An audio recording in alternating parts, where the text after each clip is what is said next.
Hey everyone, yes, I am a fighter pilot, once and always. But I'm also a test pilot. And that means I've seen and done things with airplanes you can't even imagine. That also means I've met some amazing pilots with equally amazing stories along the way. Stories of combat, stories of saving lives, women aviators, astronauts, the list goes on and on. I'll give you unprecedented access to this arena like you've never seen before. I'm your host, Brett Vance, and this is Jet Jockeys. Talk about an unusual niche in the aviation industry. I'm honored to have with us aviation pioneer and aircraft broker Ascher Ward. Ascher has transacted over 350 deals in his career, buying, selling, and trading aircraft for collectors, museums, and even the CIA. Some of Ascher's stories border on the incredulous. I know, I was amazed. Ascher was born in 1932 and started flying when he was just a kid. He's flown scores of different aircraft and has truly earned his place in the arena. All right, here we go. It's Jet Jockeys here in Ascher. Thanks for joining us here on Jet Jockeys. I've been really excited about doing this with you because we've been talking for several weeks about, telling your life story here. One of the neat things about a Jet Jockeys episode that people are really interested in is the origin story. So tell us how you got started in aviation and exactly what were you doing? Where were you? How old were you when you first started wanting to be a pilot?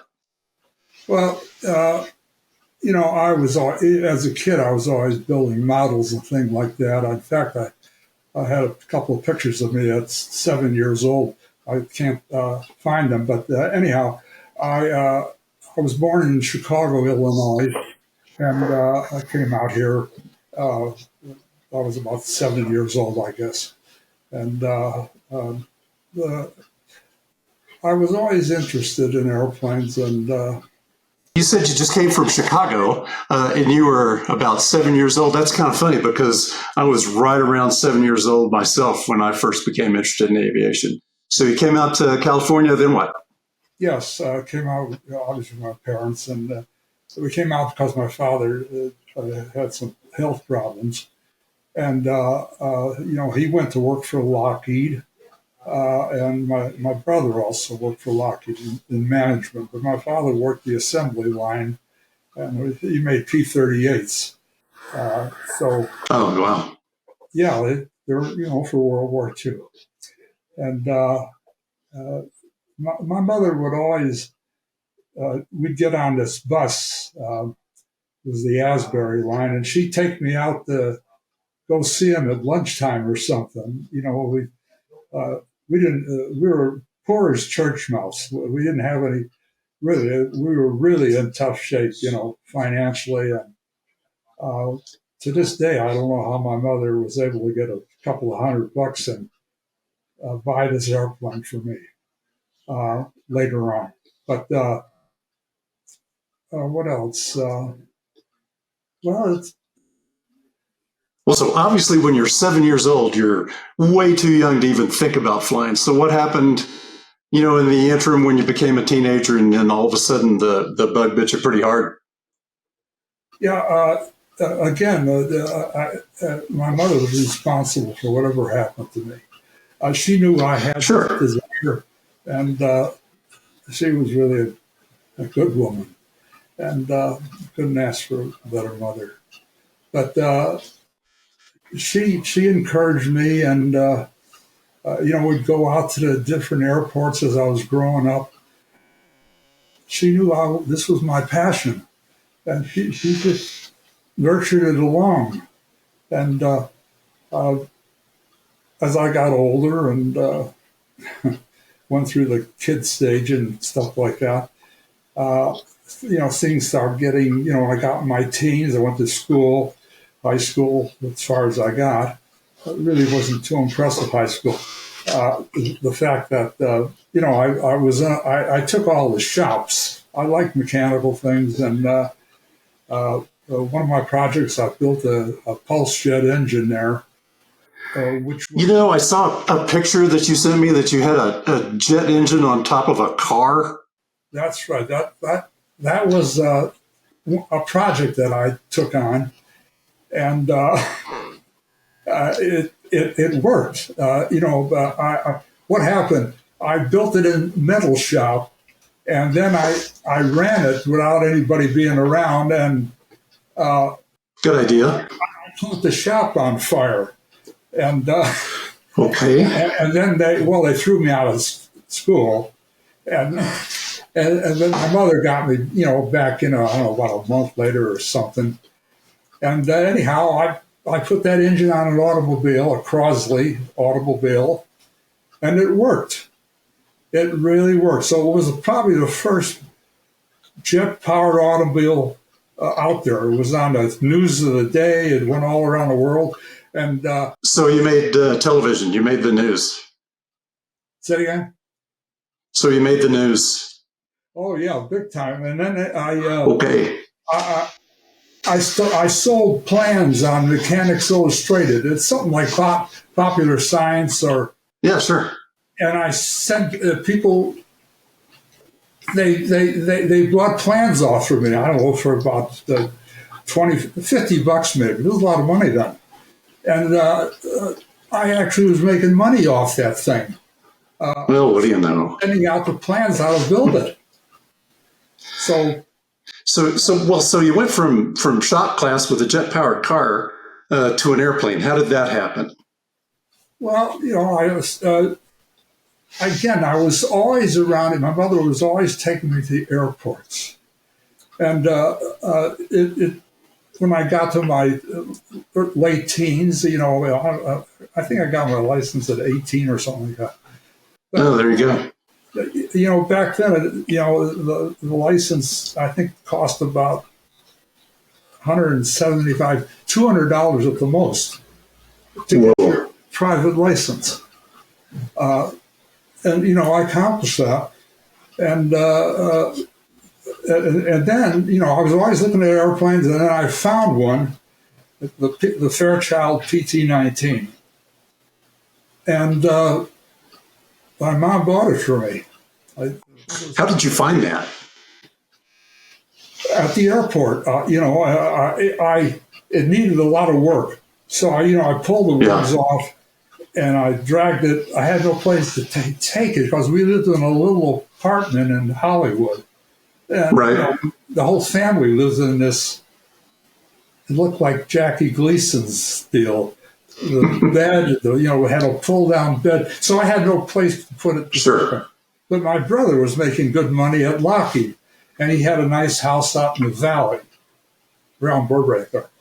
And so one night I moved the airplane with my friends, took the wings off, and I dragged it to put it on his lawn. And, the next, I asked my brother if I could do that, and he thought I was nuts. He says, yeah, go ahead and do it.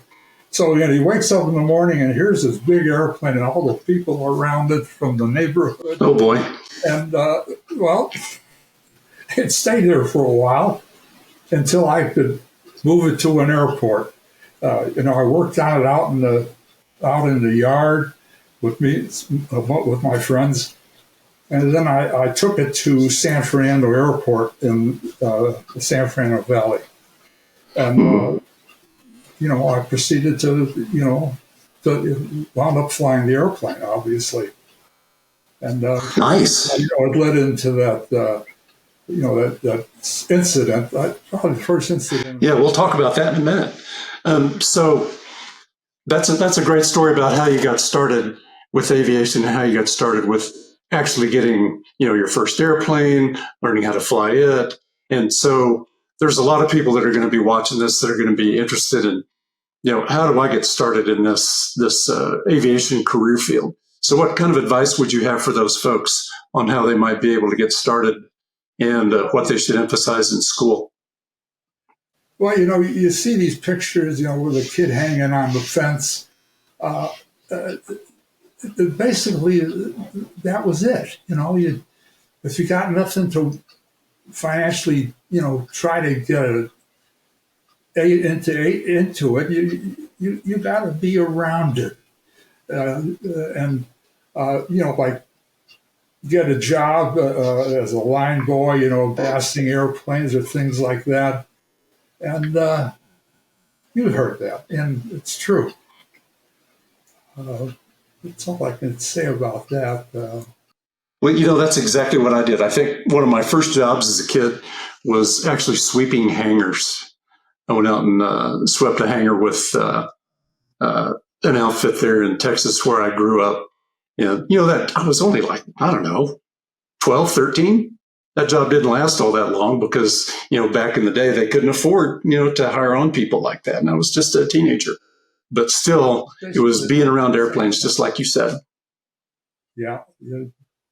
Yeah, that's it. So how in the world did you turn your love of airplanes into a brokerage, into the brokerage career in the arena? That really started a lot later. It really started about 1970.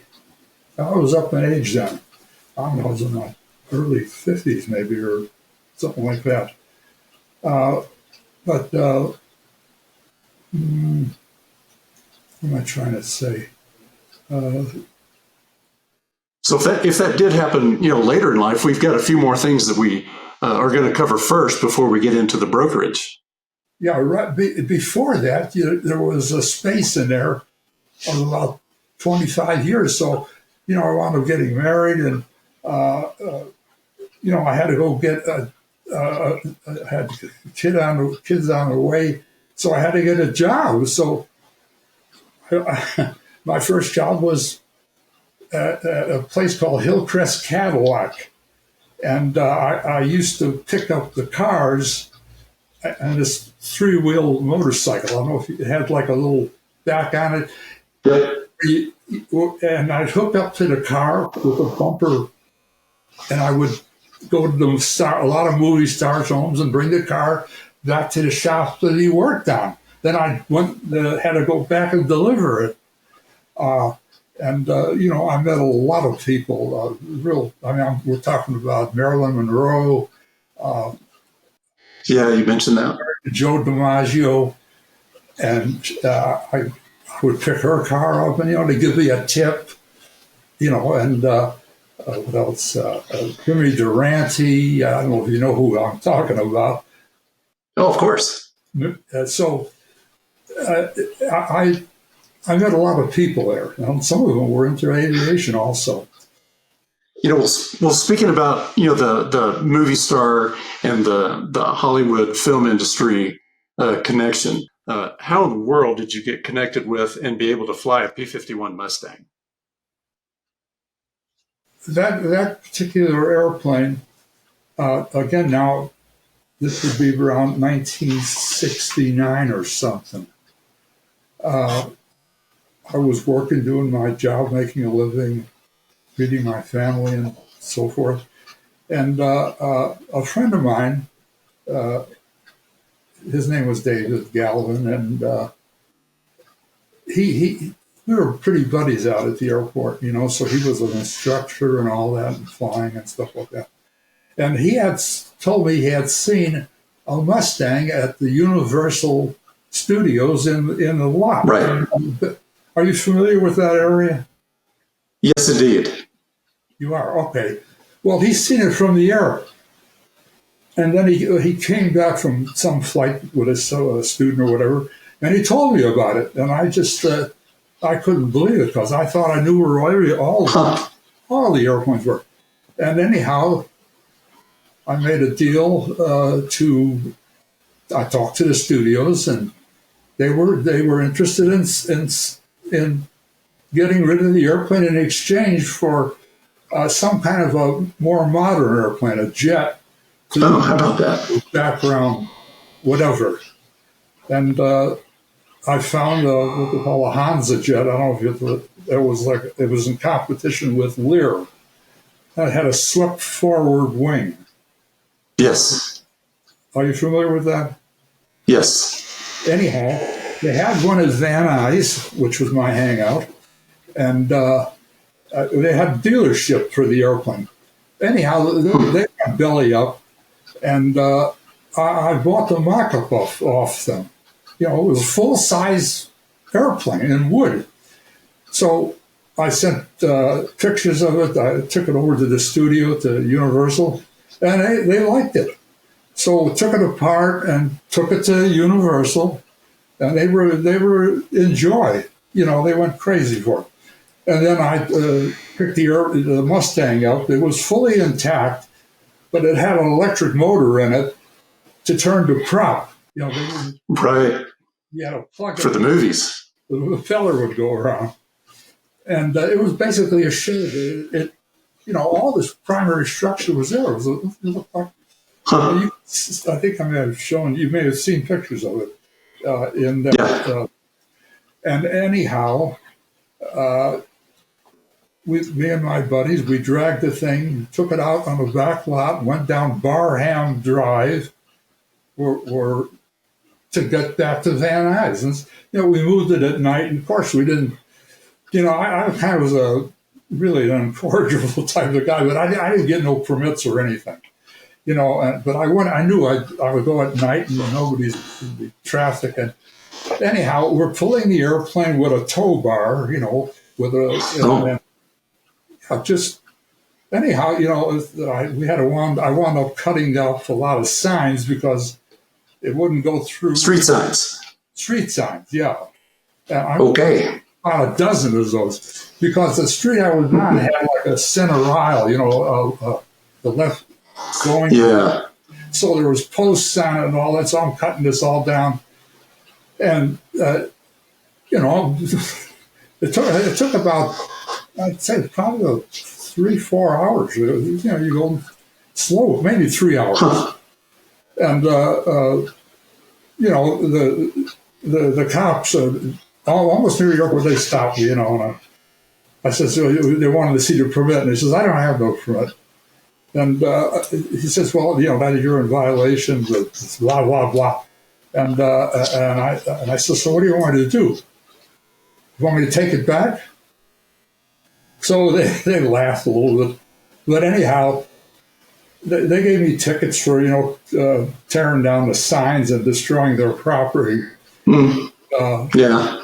But I got it through airport. I'll call it on the fence to get it in. The gate wasn't wide enough because the wings were on it. So I had to do what I had to do. And that's how it got to Van Nuys. And then started to take it apart, which did. I maybe saw some of the pictures of it apart. I'm not sure if you saw that. Yes. And I couldn't. It was a really huge job. It was taking too. I can imagine. To do this, so I knew the company out of Chino, Ontario, and they were specialized in that airplane, and I made a deal with them to do the airplane. Of course, we sold my wife's house. Which we got about $35,000 for that. And all that money went in to rebuild that airplane. So sold the house to rebuild the airplane. Yes, that didn't. She was a good person, obviously. Good sport, yeah, definitely. So did that include the engine as well? No, I had a extra. I got that donated to me by a fellow named Jeff Cannon. And his father owned, I don't know if you're familiar, Cannon connectors, the plugs that go into all the, it was a wartime thing. They built connectors for all the airplanes flying in the military. They were a huge company. And Jeff Cannon, he happened to have a Mustang, but he had sold it. But he had an engine and a radiator, brand new. And he says, what do you want for it, Jeff? He says, just when the airplane's done, just let me fly it every now and then. And I said, that's a deal. So that's basically how. In fact, all the people that were helping on the airplane, they all got to fly that airplane. I flew very little. I really don't think I put more than 25 hours on it. That's the truth. That's still pretty good. Yeah, good for you. We're flying the airplane, put gas in it, and of course I didn't have no insurance, because the airplane wasn't worth that much, and I didn't have the money, and some of the guys pitched in for it. So I just rolled the dice, and we flew the airplane for about 3-4 years after it was done. That's an amazing story. You've sent me some really good video of several P-51s out there where you were, and we're going to go ahead and show that with clip 6 right here.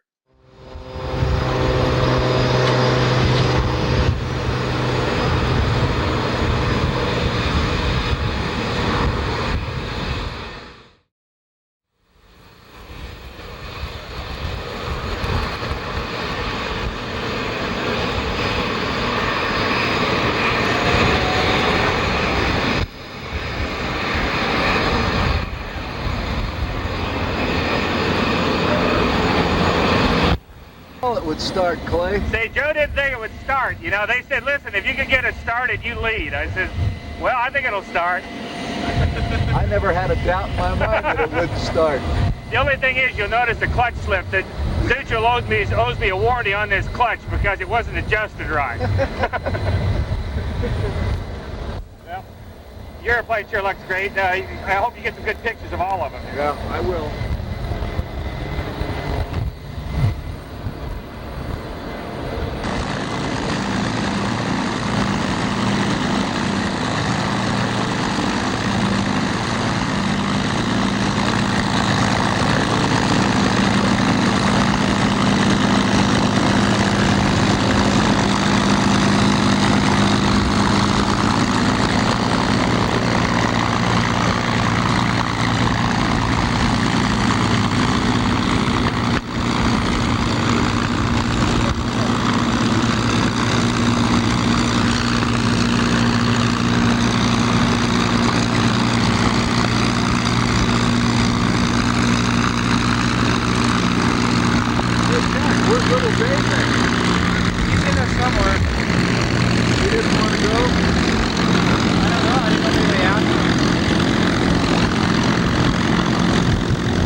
So earlier we were talking about the PT-19. That's a Fairchild product, and I have some time in a Fairchild product too with the A-10. I flew the A-10 Warthog for several years in my Air Force career. So one of the things that you talked about with the PT was that you had to, put it together. You flew it for quite a while, but then we talk a lot about landings and how there's some really exceptional kinds of landings. The grease job airline pilots out there, you know what I'm talking about. That's the one where the people in the back clap, and you can actually hear them clap after you landed. So that's one. And then there's another kind of landing, which is the good landing, and that's the one you can walk away from. And then there's the great landing, which is the one where you can actually use the airplane the next day. So did you tell me that you had probably a good landing in the PT-19 that may have ended its career? Well, as you know, every landing is what it is. You can't 100% great landing. It just doesn't work that way. But anyhow, I was first of all the airport bums were out at the typical usual crowd was, judging everybody's landings. They're sitting in couches along the runway there. I did flying around with the airplane, shooting landings and stuff like that. And anyhow, on this one landing, there was a mound of, it was actually asphalt. They should have taken it out years ago. I don't know, probably a foot or so, maybe a couple of feet high. So that I came in a little short, and I hit that mound. And the airplane bounced up. I didn't think anything of it because it wasn't that hard. And it came down. It was in a full stall position by now, the airplane. And it came down, firm. And, I heard I felt my feet moving on the floor because the airplane had a lot of, unbeknownst to me, it had what they call dry rot. Even that early on the airplane. And I didn't catch that because I never touched the center section. We looked at it, but because it had the wings off, we put it back on. Anyhow, the center section failed, and the airplane split in the middle, underneath my feet, and the wing about a 30-degree angle or whatever, or maybe more than that. Anyhow, the propeller was hitting the ground, the airplane was basically junk. I knew that. But, I rolled out, and I'm still taxiing the airplane with the wings this way and the gear spread. And I'm taxiing by all the airport bums, and they're looking at me and they're just laughing their head off. And then I proceeded to go down to take off again, just as a joke, and they started running to stop me. Nice. I go running down the runway with a flap hitting the ground, and anyhow. How about that got everybody's attention? I didn't get any pictures of that. Nobody had a camera. Yeah, I don't know. That's probably a good thing that there's no evidence. That's good. But we do have the story right now, so that's kind of fun too. So let's move on to some of the great stories that you told me about the brokerage gig that was your entire career. That was just absolutely fascinating to me. The brokerage, aircraft brokerage career field now is, there's a lot of buying and selling of jet aircraft, warbirds, and it's a really sophisticated career field now. There's a lot going on with that, but you're a pioneer in that. You're an aviation pioneer, a legend of sorts, particularly in the aircraft brokerage industry. So you've told me about several different of your favorites, and I'm just going to categorize that as favorites for now, but there's some that are standouts. The first one that you told me about is the de Havilland Repeaty. What's the deal with that one? I know that you got that airplane in Washington State. So how did all that happen? Let's talk about that one for a few minutes. The Repeaty, this was I can't put them in actual order, But I was going to. I trade the air. I bought the airplane.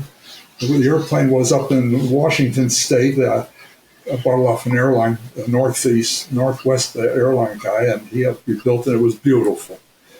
And I had him take it to.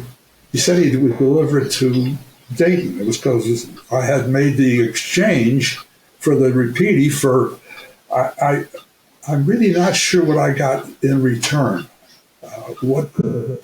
It may have been some helicopters because I had a bunch of about 7, 8 UH-1Fs, and which I got out of Norway, which were government airplanes. But that may have been the trade on some of those helicopters. That's generally what you did most of the time anyway. You'd either trade for another aircraft or for money or whatever. Yeah, some of the aircraft that I delivered to them were projects for them to do. Some I had them restored. So it fluctuated, how the airplane got to Dayton, whether it was in a box or flown in.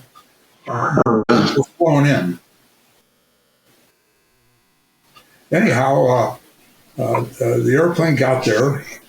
I think one of the other pilots from the museum was on board it also, and they made it a big deal. The airplane lands; it's a ceremonial thing.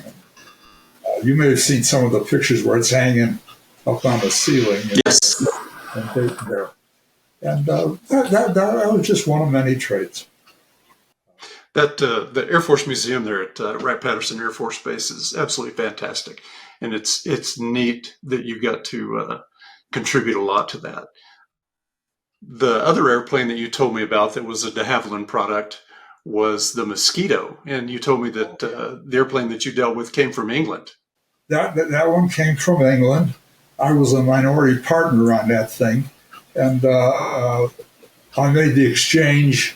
The group, we got a C-130 for it, a real early model, an A model. And we should have kept the Mosquito. I mean, because that A model, it never flew out of Davis Mountain. You know where that's at. Because it was really basically a parts airplane. And to this day, it's still sitting there. Literally robbed of everything. Oh, wow. So that's a case where we should have kept the Mosquito. Because I hear you. Yeah, sometimes retrospect, you look back and you say, should have done that one different. The next one that you told me about that I think is going to be really neat, these are some airplanes that I'd heard about a long time ago as a kid, and they just had some fantastic names, and here you are, telling me about all these different airplanes that you bought, sold, traded in your business. This one was the Gloucester Meteor. So, I mean, like I said, I learned about that airplane when I was a kid, and I was fascinated with it. So, how did that one happen for you? Okay, I bought that one off of Al Hansen, who passed away this year, and I exchanged that. I'm not sure what we got for it, what I got for it, but that was a personal deal. It may have been 2 or 3 C-123s, Fairchilds. That worked out pretty damn good. And that Meteor is at Edwards to this day on display in their little museum. She flew over there a short distance from Mojave. And so did you restore it at Mojave, or no, the airplane, how did that work? The airplane was completely flyable. Got it. And, Got it. I never got it. It looked pretty scary.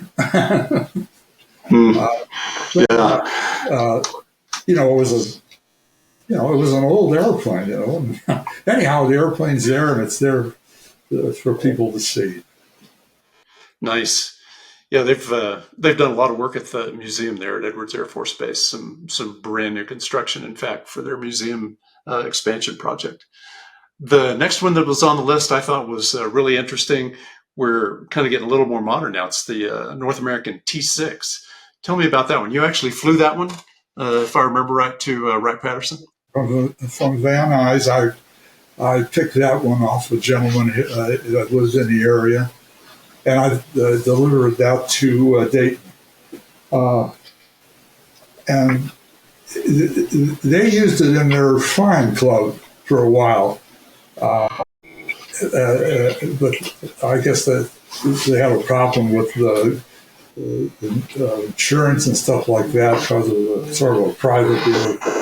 It wasn't a private deal. It was an Air Force club. But anyhow,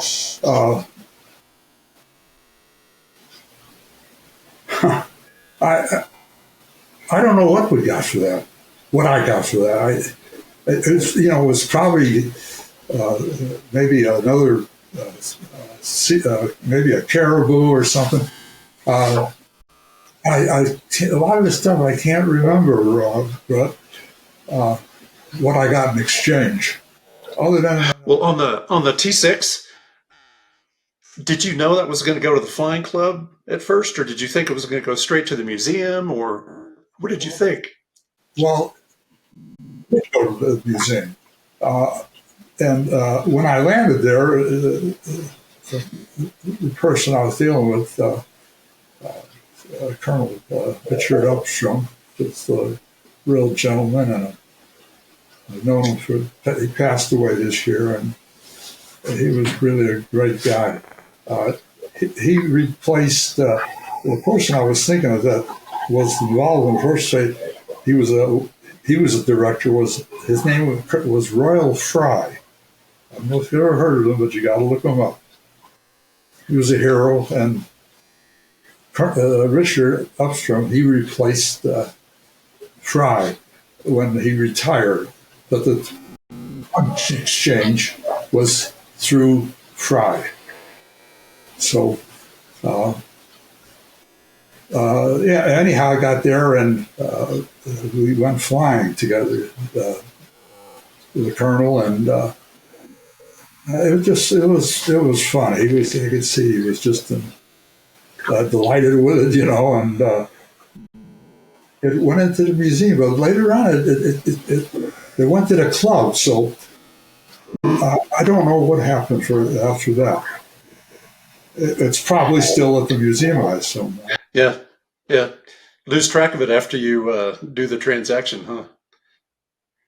So the next one on the list that you told me about, this is really interesting to me, and you sent a real good picture that I'll be sharing here on the video as well, of the Norseman C-64.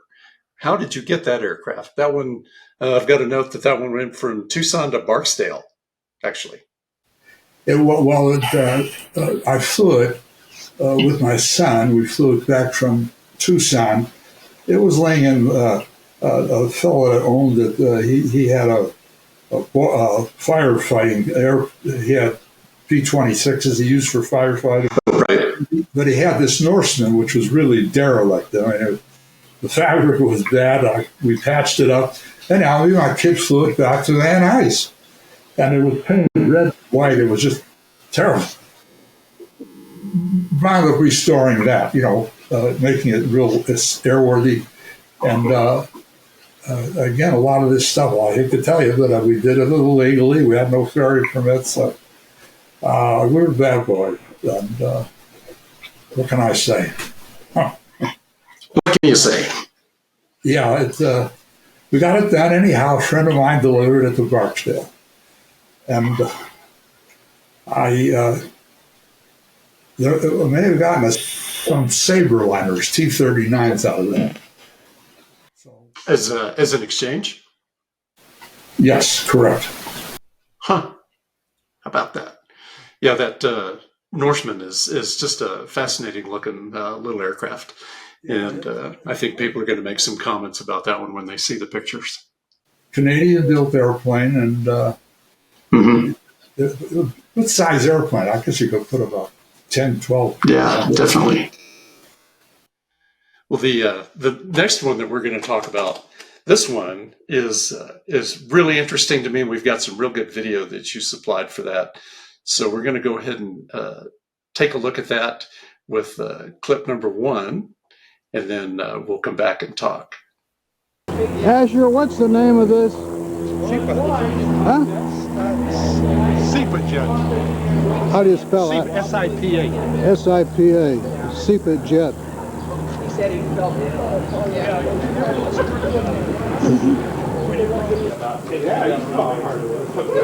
just held it there, and I went to 50 knots airborne, 85 knots throttle off down the runway until I crashed. They feel the balance feels good. Yeah, oh yeah, the trim's fine. It's good on scene. Groovy. You got attach points. Yeah. Well, what you do is you screw it on right Well, here. yeah, 2 different ways to do it. You can put on the fiberglass beach tanks, screw it in here, okay, and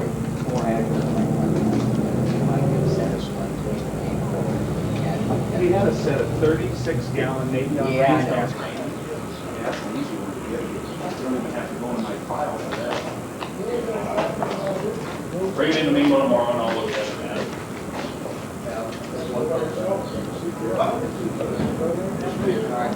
And that's getting ready to actually get this little bird in the air.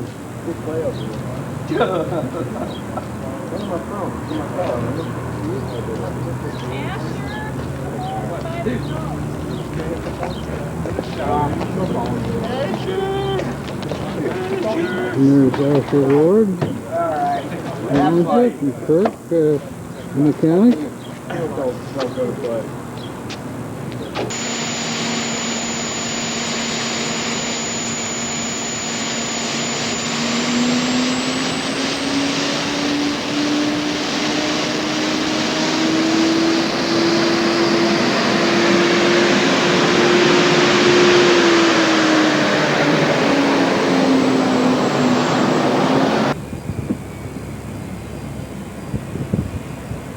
look at that thing go up.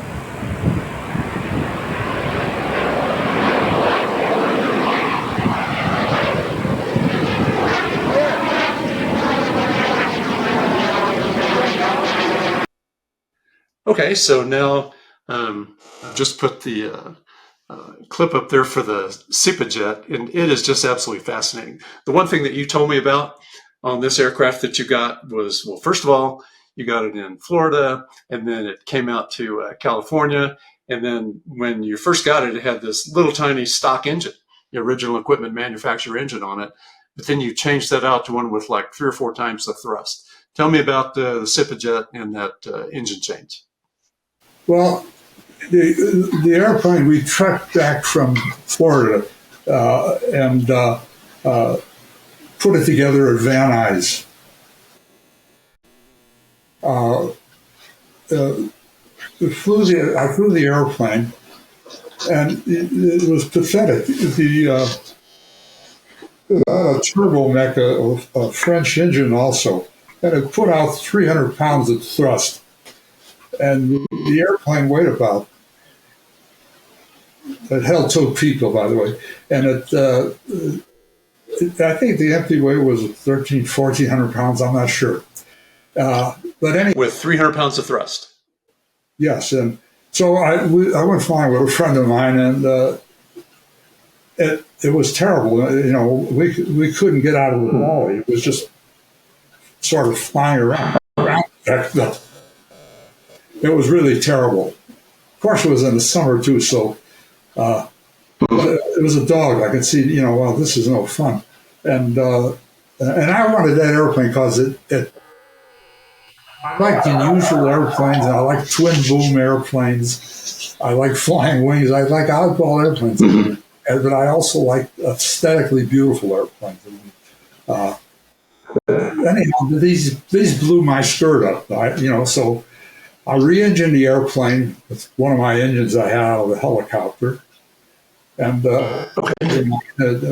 we put it into the airplane. And it fit right in. It was amazing. We used the same intakes. You couldn't tell it from with the small engine one. it was just a perfect match. Anyhow, the airplane was spectacular. I mean, it was, it was Learjet performance. Literally, I'm climbing. Pretty exciting. Yeah, we're going to put some video out there that's going to show that that performance. The takeoff was pretty amazing. So whatever happened to that airplane? Did you keep it, or what happened? No, I sold it. I can't remember what it was. Sold to a gentleman back in, I think it was New York or something, and he was learning how to fly and all, but he loved the airplane, and he was a wealthy guy, and I think I sold for about $100,000, but I probably had that into it. I mean, we did a lot of work on it. Anyhow, it was wound up. I sold it for this guy in New York. He wanted to sell it, and so I advertised it in Trade a Plane, and I sold it to a guy in Ohio, and he has it to this day. And he really upped the airplane. He changed all the fittings to American fittings, so you didn't have to, they were oddball Zerk fittings for the oxygen in it, and the glass panels. He got rid of the steam gauges. And anything on increased fuel capacity, maybe? Yeah, the fuel consumption went up. I think it only held about 50 gallons, all in the fuselage, in the pod. You couldn't stay up much more than a half an hour, maybe 45 minutes. Gone. So we put tip tanks on it. You don't see it in any of the pictures though. It took the tip tanks off of banana, and they just sit right on there. So we picked up another 40 gallons. We're up to about 100 gallons. So that was pretty decent. You had a good. Well, that increased it. Yeah. You had about a good solid hour and a half in the air. So, but you're moving along. You're going 300. Yeah, you're going to get some decent endurance with that change. That's great. Another airplane that you told me about that there's not that many of those around anymore either is the Bell P-59 Air Comet. So if I remember right, you told me that story includes a junkyard. What was that all about?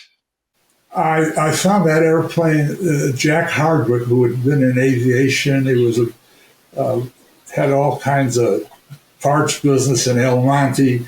He raced the Cleveland Air Races. And he had a boneyard of a lot of airplanes, P-38. I had that, but I got outbid by David Talashay. I don't know if you know who he was. He owns the Proud Bird, the 94th, all the restaurants, and he wound up getting the aircraft.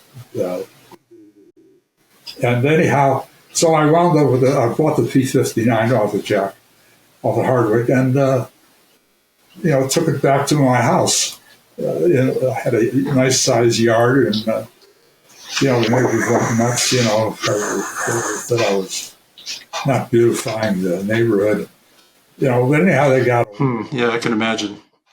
Aircraft restoration right there in the yard. But that airplane, the exchange was to. It went to Dayton, the Air Force Museum. They handle everything. Any of these museums are theirs, so that airplane belonged to them. When the exchange was made, and anyhow, they came out here from Edwards, and they picked up the airplane. I don't know if I've got pictures of it or loading it on the big flatbed, and it went to Edwards, and I don't know how many years it sat there, but they eventually gave it to the March Air Force Museum, which is they put a building around it. So absolutely immaculate. I mean, that airplane. Yeah, I'll bet that's just fantastic. Just a beautiful museum piece. I bet you're proud of that one, for sure. I think the last one on our list, as far as the little group of things that we were going to talk about with respect to brokerage, this is another really pretty airplane, the way you guys put this together. And this is the B-23 Dragon. You mentioned this one went to McChord Air Force Base, to the McChord Air Force Museum. And the interesting thing about this is it was a Howard Hughes aircraft, if I'm not mistaken. This was a homecoming of sorts. Many of the original B-23s had been used before the war to train young pilots at McChord. Some of those pilots were here today to welcome home their teacher. This particular B-23 has kind of a checkered past. It once belonged to Howard Hughes and may have been flown in the movies. Well, you could get a sentimental attachment to an airplane like this real quickly. And the only time that I have in a B-23 is the ferry flight from originally from Kingman, Arizona to Mojave to Salem to McChord Air Force Base. And it's just a wonderful old airplane. The Air Force didn't share that opinion. Soon after the B-23 came out in 1940, it was surpassed by the faster and more flexible B-25. Its combat career over before it began. Yes, that's what I still assume, but I've heard that I've got that inaccurate because somebody's saying that it wasn't a Hughes airplane. At one time, I still think it is, but because he had the Connie also, and I have documented. Yeah, we'll talk a lot about that in a minute. And the 23, it belonged to, at the time of the airplane was advertised in Trader Plane from the University of Washington. They were doing high altitude air research and stuff like that, atmospheric conditions, and they used, it was like a flying test bed for all their stuff, equipment. And they were in the Kingman, Arizona area, and I guess the guy, the right gear collapsed, and the oil went down on the Dragon. The wheels are, it's similar to a DC-3. Half of the wheel sticks out below the cowling, engine cowling. Anyhow, that helped it a little bit from damage, but it got the props and it tore up. The airplane basically ground looped because of that. And so the wheel, and this is where Al Hansen was. We were partners in that, and we went down there and we raised the airplane and took 2x4s, 4x4s, and got the gear down, obviously, and we put bolts, lag bolts through it to hold the gear down, and we put wooden beams to hold the tail wheel in place. It was really jury rigged. You just couldn't retract the gear, and the prop was bent. The blade tips were curled, and we decided to cut off the tips, roughly about about a foot or so, and. The FAA they got involved because they had reported us that we were cutting the blades off of an airplane we were going to fly it. So, here's an airplane with one prop is normal, the other one is about a foot and a half shorter, and the FAA maintenance guy, he says, "What are you going to do? I mean, you can't fly this airplane." I says, "Well, why not?" And he says, "Well, you cut the blades off." I mean, I says, "Yeah, and what else?" He says, "Well, it's going to overspeed." And me and Al says, we were ready to throw him off the place because we said to him, "Do you know what a governor, the prop governor?" He says, "Yeah." And And then he knew what we were getting to because the governor controls the speed, right? If not, can't overspeed. So he walked away. And yeah, he'd had enough. Anyhow, he didn't know what to do, but we got the airplane out of there. And again, that was around first. Maybe we did. I don't remember. But how did you decide on the paint scheme for that aircraft before delivery to McCord? Oh, because we copied, from photographs of what the military. I think they only made of that particular airplane 30 or 40. I'm not sure. 30 something there, 33 or so of the B-23 of the. Yeah, in doing the research for that, after you told me about the B-23, I found out that it didn't last very long because right after it came the B-25. Yeah, well, what's claimed the thing would have been, they were going to use that, they wanted that airplane to go on the Hornet for the duty. Yes. But the wings were too long, wouldn't go by the superstructure. Anyhow. Yeah, when you see that aircraft in flight, that's one of the things you notice the most is the wings are really big. Yeah, that's a really good point. 97 feet or something. Man.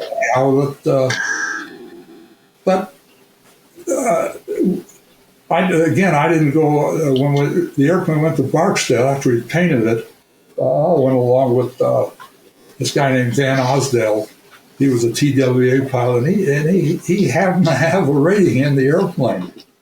Whoa! He's passed on. So I went up to I'm sorry, not Barksdale, McCord, and there it sits today. I think the prop is. That's fascinating.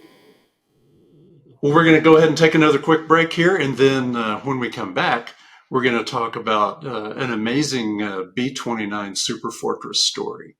So I'm going to go ahead and show a quick video and do an audience question here, and then we'll get back and talk a little bit more about the B-29 Super Fortress.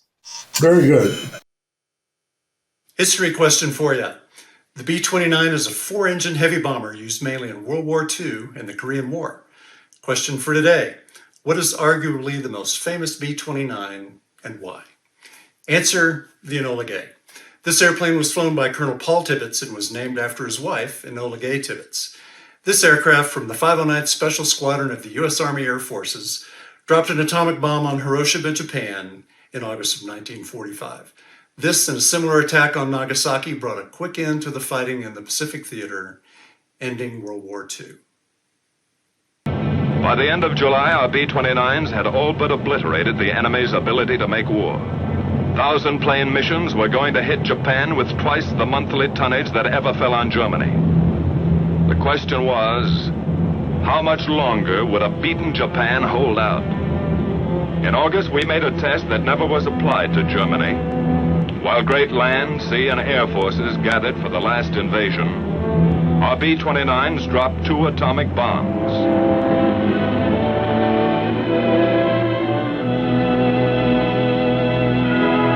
Which hastened the surrender of Japan and saved untold thousands of American lives.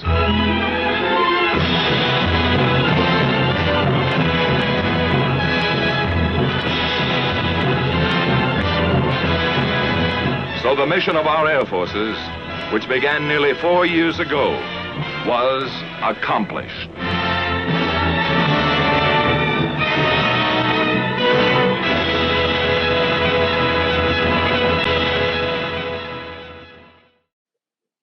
So this next segment, Asher, we're going to talk about the B-29.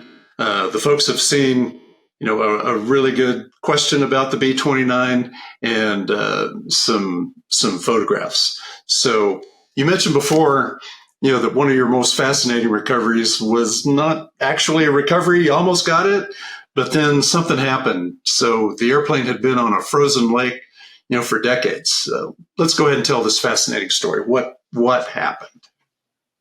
Well, as far as the demise of the airplane, the majority of holders that owned the airplane, I was a minority guy in it. And anyhow, they literally burnt the airplane to the ground. It was a human error, and I'll go into that briefly. The airplane has an APU, which is an auxiliary power plant to run all the systems and start the airplane. Right. Anyhow, the fuel pump failed, and so Al and Daryl Greenemeyer, they jury-rigged a can above the engine, held by safety wire. And Daryl's running the airplane around on the tundra out there and bouncing and around because, so the idea was to gravity feed fuel to the that component instead of using the fuel pump since the fuel pump was broken.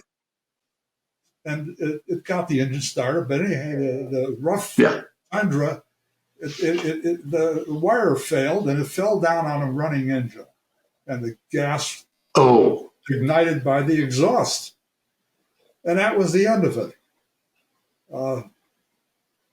That was the end of it. It should have never happened, but it did. The pictures that you sent me were just fascinating. You had a big crew there too, right? Yeah, I guess there was about 7 people, something like that. And but the big problem happened when we got sued by the Danish government, because they said we contaminated, polluted the area, and they wanted like some $14 million or something to clean it up. And whoa! Anyhow, we had to get lawyers, and this was Greenemeyer did this. He, if you don't mind me talking about it, he literally left me and Tom Hess, the other partner, with the bills, because everything he had he was the majority.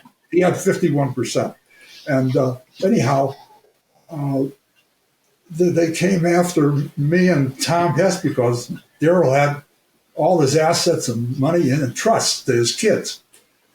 So he threw us under the bus. So that was the last that dealt with him. And I knew him for ages, aviator, without a doubt. Wow, what a story. Yeah, he really hurt us financially. Yeah. But I got a judgment against them, but I still couldn't collect. Yeah. Well, sorry that worked out that way. It started out really good, and some of the hazards of brokerage. I had the airplane sold to a gentleman in Florida. To take over the thing. Didn't have to do nothing. And Daryl, he wanted to bring the airplane down to Southern California, and but he held the keys. Best laid plans. I hear you. So this next one that we're going to talk about, this one is one of the more fascinating ones to me. And this aircraft has a storied history too. This one involved a crash. This is the YC-125 Raider that we're going to talk about now. Involved a crash that almost took you out. And then some folks in law enforcement and the local television station, those guys were real interested in it, of course, because there was a aircraft accident in the general vicinity of the town. So here's clip number 3. We'll go ahead and watch that. The Drug Enforcement Administration is investigating whether a vintage plane that crashed at Tulsa International Airport last week was carrying drugs. One of the pilots of the plane calls the investigation ridiculous, one of the funniest things he's ever heard. Rick Peterson has more on the story. The Drug Enforcement Administration suspects this vintage plane that was bound for the Air Force Museum in Dayton, Ohio, was transporting drugs. Although no drugs were reportedly found on the plane or on the 2 pilots after the crash, authorities apparently became suspicious when the pilots left the scene with suitcases in hand and refused a ride from police back to their hotel. One of the pilots, Ascher Ward, said the suitcases contained dirty laundry and said he went to a hospital. Ward talked with Channel 6 by phone today from his home in Sepulveda, California. Well, it's ridiculous, obviously. We almost got killed in an airplane crash with an old vintage aircraft. The whole thing is preposterous. That's unbelievable. Director Coons could not be reached for comment today, but is reported as saying Ward's name is in the DEA record file. Although Coons admitted Ward has never been charged for a drug-related crime. It's probably in the records for selling an aircraft, and it got into the wrong hands. I've never been accused of anything. Ward said the DEA has not contacted him about the investigation and said he is considering suing Director Coons for his remarks. Rick Peterson, Channel 6 News. So, Ascher, how come everyone was so interested in this particular aircraft? Well, again, it was another trade to the Dayton Air Force Museum, and the airplane was located down in near Galveston. It's got exactly was it, but we got that flyable, and it was really had a lot of problems. It had no generators on it. So we put batteries, a bunch of car batteries in the airplane to work these propellers, which almost killed us from the accident that we're going to talk about. We took the airplane over. So you were in the process of ferrying the aircraft from Galveston up to Wright-Patterson? In Oklahoma. That's where we did the paint job and basic restoration.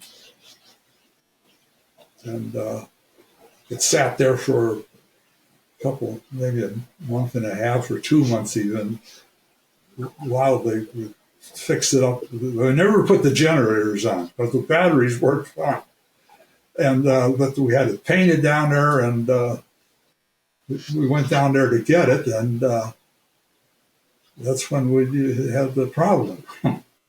Again, that was our fault. You want me to explain about why this happened? The batteries we put in there, we never recharged them.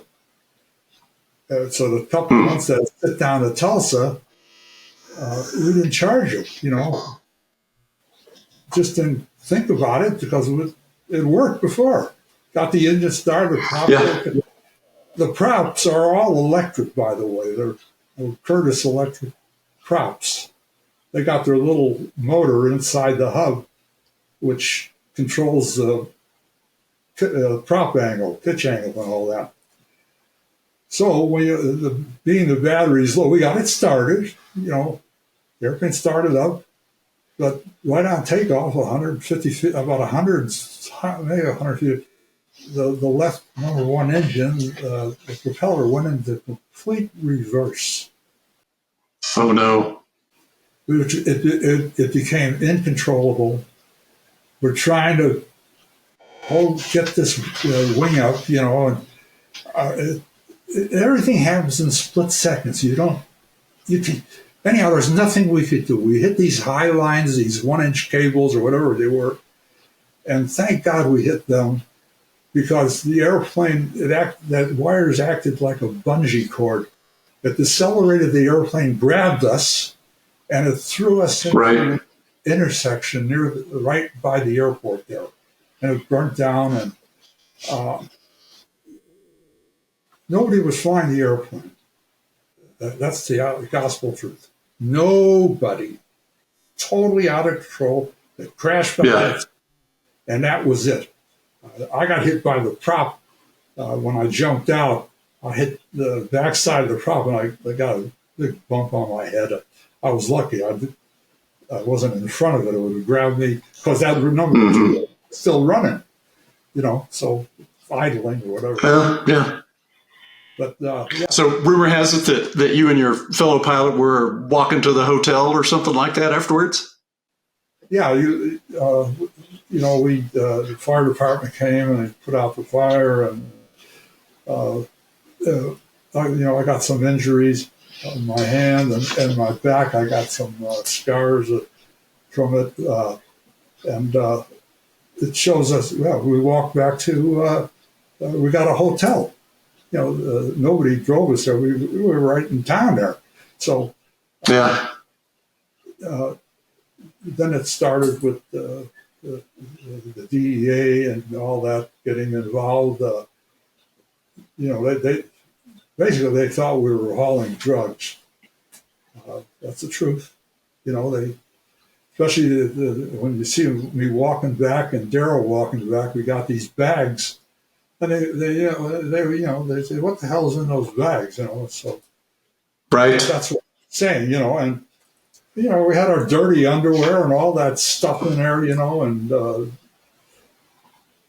so we were targeted through this, and they really got on my case because, a lot of airplanes I sold to customers that I exchanged, like DC-6, C-118s, which are DC-6s, sold to people in Alaska, sold to people in Florida, and how am I to know where they go from there? I just sold the airplane.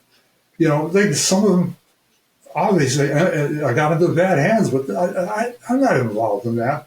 So once it passes through your hands, you have zero control. Yeah, they accused me of being an international drug smuggler. Well, it was a nightmare. But well, so fortunately, when you told me the story during the show prep here, that one had a happy ending. Because you got completely exonerated after that investigation. True. That's correct. Yeah. So we actually have a little bit of video of that exoneration, and we'll go ahead and play that right now. But today, the DEA called a press conference to put an end once and for all to speculation that Ward is involved with drugs. There was no apology given. Mr. Ward was explained that it's our obligation to look into these circumstances. Once we do look into it, we either prove or disprove the allegations that were made. And in this instance, they were disproved. They got a hard job. It really is trying to run this stuff down. And, we've sold airplanes, and again, we don't know how they, where they're going to go. We have no control over that. So, they do, keep tabs on us. Ward says his plan to file suit was an initial reaction because he feared his business of selling planes would be hurt. But now that the DEA has cleared things up, except for the aircraft, he says there's no damage done. Robert Joffe, Channel 6 News. And now, a science question. The Lockheed Super Constellation upgrade had three main features: an extended fuselage, a new wing, and new engines. So here's the question. What impressive record is held by the Lockheed Constellation? Answer, the L-1649A flew the longest duration non-stop passenger flight of a piston-powered airliner, airborne for 23 hours and 19 minutes and flying over 5,300 miles on October 1st and 2nd, 1957. And so now, Asher, we're going to get to one of your absolute favorite airplanes, the Lockheed Constellation. I happen to agree with that because I think that in the States, one of the most beautiful and one of the most advanced aircraft that we had. So you told me that you had three different airframes and two different models in that. Tell me the story about the Constellation. Well, by the way, this is a heavy. This is all, I don't know, made out of pot metal or something, but it was a display for the when they sold tickets, and a friend of mine who had an engine. Oh, how about that? Gave it to me. But this is a 1049. This is the one that has the stretch, which were basically turned into all of them except the last models. And they did that by putting a plug, the trailing edge on the fuselage here and in the leading edge. And the plugs were 10 feet front and 10 feet in the back. So they stretched the airplane 20 feet. They kept the same wings, which is the same shape and everything as a P-38 wing.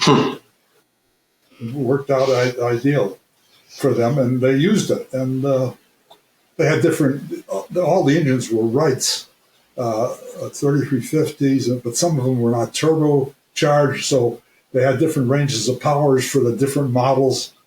Yeah. The short body one is 20 feet shorter than this, but everything else is the same. And there's a 1049, a 749, Well, there was also a 649, but I had an 049. That was the first one, first Connie I got. Again, I bought that. That was my deal, alone, and it had nothing to do with the Air Force Museum.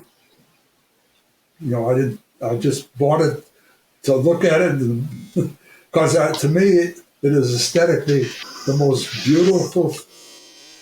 I got to agree. Even even a Mustang is not my favorite airplane. I mean, it's nice for that, but my favorite airplane really is a Spitfire, as far as what, because it's aesthetically, it reminds me of a Connie. There's not a straight line on it. There's beautiful, sensual curves in it. And well, you said also that I guess the baby Connie that you dealt with was actually maybe a famous aviator involved with that one as well. Yes, and that 049, which I found at Buckeye, Arizona, which is converted to a fire bomber, which they never went through the project.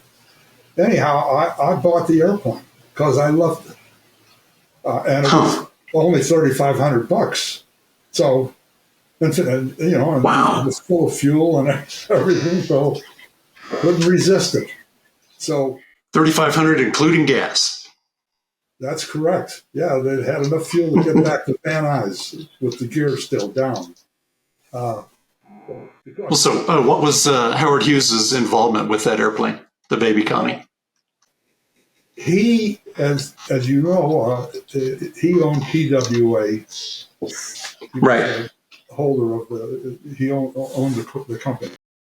Anyhow, the Air Force had a commitment for them to get the airplane. You know, there was a war going on and all that, and so they had their pick of I don't know how many they got of the 049. Later on, they got the stretched version, but the first one, the 049, was the airplane that Howard Hughes had. That is, I can prove that, and you can look on. In fact, I'll get the end number later on, and you can see the airplane at Hughes Airport sitting there back in probably was around the 50s or something, and abandoned airports. If you people want to go see that airplane, but that was his airplane, and brought it back to Van Nuys. And I flew in the airplane. I wasn't the Herman Fish Salmon, who was a Lockheed test pilot who I knew. Yes. And he flew the airplane back with us in the airplane. And funny thing, the gear, he was planning to bring the gear up. You know, and I didn't think that was a good idea, but he couldn't. The gear wouldn't work, but he had forgotten. And he did a lot of flying on the Connie, the early one. So he knew the airplane, but he forgot the very first ones. They had like a switch, a squat switch. You couldn't pick the gear up until you reduced the power setting. And so, we had it on climb. He had it on climb power, and it wouldn't come up. So we left it down. Thank God. And fair enough. Yeah, that was funny. That was the baby Connie, and it was Howard Hughes. How long was your involvement with Constellation? How was my involvement? Yeah, how many years? Months, whatever, were you involved with the Lockheed Constellation? We started like a little airline. We got a 121 certificate, but we were hauling freight. We had a contract with the Japanese country to haul tourists to the Grand Canyon. And we were going to do that. And anyhow, we couldn't get in a passenger configuration. They wouldn't grant it. So these are the later Connies, not the little one. The little one was another deal. but yeah, you're talking about the big one. it went for sale, and the company went belly up, and Darrell bought them, and the airplane wound up going to the Smithsonian. It took them years to restore it, but it's on display at the Hazy Museum, I think, or something. Yeah, just outside of DC. That's fantastic. What a story for that aircraft. The 049 went to Florida, and that may have gotten into some bad hands. Maybe, Ooh. I'm not sure, but they were kind of a shady bunch, I thought. The airplane was leaking fuel. All the Connie has a wet wing, but it was dripping. Yeah. All that, and the engineer on the airplane from when they started the airplane, they didn't turn the prop through before they turned the switch on. So you know what a hydraulic lock is. The oil dripped down the cylinders, and it gets hot. The prop is higher. It won't move. It's incompressible. So anyhow, yeah, there's a few blades. It's supposed to do about all 18 cylinders. He started that engine up, and bang, and the rod on that cylinder, and that was it, and so they said, oh well, we'll just take that piston and rod out of the engine, and we'll just cover it up with a plate, just go without it, because they wouldn't give a single engine ferry permit. So, the feds got, the FISDA was on that airport event, and somebody had told them that they cut the rod off and they took the piston out, they put the cylinder back on with nothing in it. So that was bad. So they finally got down to Florida. Shut that one down. Well, I'll tell you what, this is, we're going to get down to the end of our little discussion here. And it's a little bit of a serious topic because you and I have been in the aviation business for a long time. On the other hand, there's room for some encouragement and some excitement at the end of this too. And where we're going with this one is this little segment here we'll just kind of call the Finney flight. And, if you've been in the aviation business for any amount of time, you'll know that you'll lose friends. And, the first classmate that I lost from the Air Force Academy was back when I was a second lieutenant. It was a fresh graduate from pilot training, and he died in an aircraft accident. Shortly after he graduated from pilot training. And I thought, this is a serious business that we are in. And it truly is. You sent me a list of all the different airplanes that you've traded in, flown, all that. The list of accomplishments is in the hundreds of all the different airplanes you've been involved with. And you've also lost quite a few friends. So you mentioned to me one time that the aviation business, just being in this arena, is a lot like a self-cleaning oven. So what exactly do you mean by that? And I think I know, but what are your words on this? Well, there's a lot of people met at one time. They roughly, I think it's 7 or so, 7-0. And I met these people at one time or another through the years, racing and airline pilots and famous people, tall Mance, Frank Tallman. He had a museum, a company that worked for the studios and all that. He did all the work on Bob Black Sheep with cork and all that. Oh, yeah. And anyhow,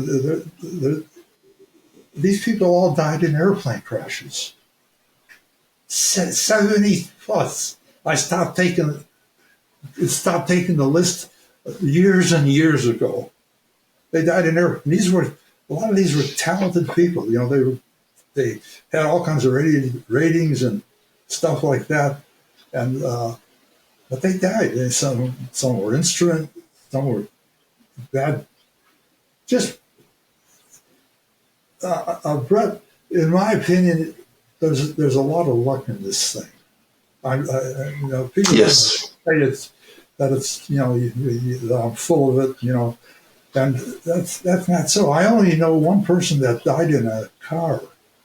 That's all.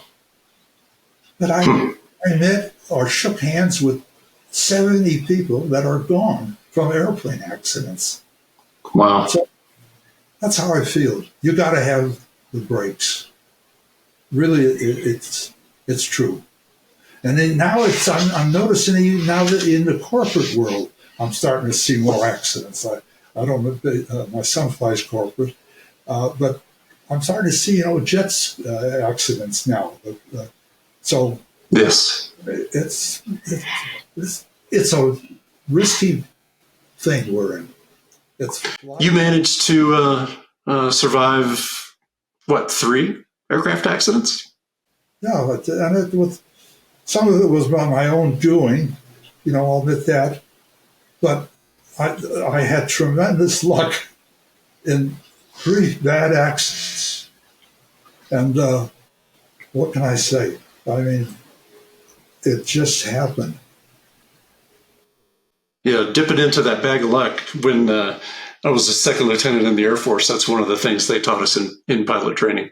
Just kind of casually on the side, they said, you know, be careful how many times you dip into your bag of luck, because at some point, you know, all that luck's going to run out. Not a real big believer in luck. You know, opportunity meets preparedness, as you're well aware. And that whole idea of preparedness, I think, in the aviation business is super important. You know, because the aviation industry in general is not, and airplanes are not very friendly to you if you're not prepared. You don't study, you don't bring your A game all the time. You have to be totally prepared all the time when you go out to fly. That's kind of an inventory we take before we go out and you know, jump in the airplane and get this thing off the ground. You've got to take a personal inventory, and you've got to be totally prepared, because the industry is just not that forgiving, right?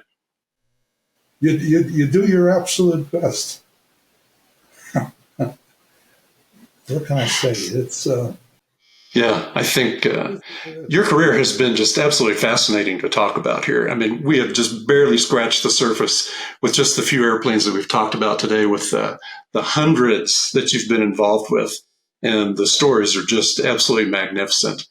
So I just do want to take the time to thank you once again for coming on Jet Jockeys and sharing all of these incredible stories. And it's just been an honor to speak with you today. And, you know, I just hope to hear a lot more from you in the near future. Real good, Brett. It's good seeing you too. And maybe there'll be more stories. I'm still playing with her. Absolutely. All right. Well, thanks a lot. And once again, folks, thanks for watching this episode of Jet Jockeys. More to follow. Really good, Brett. Who knew that the world of the aircraft broker could be so lucrative, exciting, and even perilous? I have a ton of airplane stories, but I got to tell you, these adventures that Ascher Ward has told us about today are absolutely top drawer. I can't even imagine attempting these sorties today. My hat's off to Ascher, and we've been honored to have him on the show. He is truly an aviation legend. All right, everyone, don't miss check-in time for our next episode, when we'll bring you another great story of pilots and the planes they fly. Fly safe and check 6. I'm your host, Brett Vance, and this is Jet Jockeys.